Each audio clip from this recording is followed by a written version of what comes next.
जय शिवराय मंडळी, मी सोना. तब्बल 325 वर्षांच्या भयंकर कालचक्रानंतर शिवजन्मासारखा महान क्षण किल्ले शिवनेरीच्या वाट्याला आला. त्यामुळे मराठ्यांच्या इतिहासात शिवनेरी किल्ल्याला अनन्यसाधारण महत्त्व आहे. जुन्नर सारख्या ऐतिहासिक शहराला आपल्या कवेत घेऊन आजही शिवनेरी किल्ला दिमाखात उभा आहे. अष्टविनायकांपैकी एक ओझरचा गणपती बाप्पांचं दर्शन घेऊन आम्ही शिवनेरीकडे निघालो. जुन्नरमध्ये प्रवेश करताच गड पायथ्याशी असलेला महाराजांचा अश्वारूढ पुतळा आणि माँसाहेबांचं दर्शन घेऊन आम्ही शिवनेरीकडे निघालो. पाठीमागे पोलादी भिंतीसारखा उभा असलेला शिवनेरी गड आपले लक्ष वेधून घेतो. गडावर जाण्यासाठी 2 वाटा आहेत. त्यापैकी पहिली वाट सोपी असून गाडी रस्त्याने या वाटेने आपण थेट गडाचा पहिला दरवाजा गाठतो. गाडी रस्त्याने आपण जवळपास गडाच्या महादरवाजाजवळ येऊन पोहोचतो. गाडीतून पाय उतार होऊन पायऱ्यांच्या मार्गाने आपण महादरवाजापाशी येतो.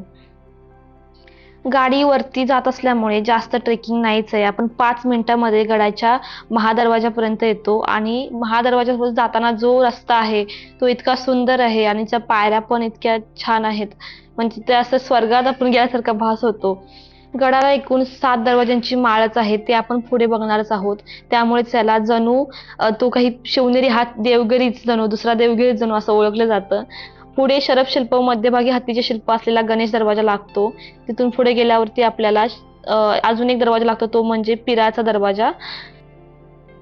पुढे परत कातळ कोरीव पायऱ्या चढून गेल्यावर हत्ती दरवाजात आपण पोहोचतो. त्यानंतर आपल्याला 2 वाटा लागतात. तिथून मेणा दरवाजातून आपण पुढे जातो. तो पाहून गडाचा शेवटचा म्हणजे कुलूप दरवाजा आपल्याला लागतो. हे सर्व 7 दरवाजे पार करून आपण ऐन किल्ल्यात प्रवेश करतो. शिवजन्मस्थळ असू द्या किंवा शिवाई मंदिर असू द्या, आपण पुढच्या भागात बघणारच आहोत. जर तुम्हाला हा व्हिडिओ आवडला असल्यास नक्की लाईक करा, कॉमेंट करा, शेअर करा आणि शिवनेरीचा दुसरा पार्ट ज्यामध्ये आपण अजून किल्ला विस्तारात पाहणार आहोत, शिवाई मंदिर असू द्या किंवा शिवजन्मस्थळ असू द्या, तर ते पाहण्यासाठी नक्की चॅनलला सबस्क्राईब करा. पुन्हा भेटू नवीन व्हिडिओमध्ये. Tata, bye bye.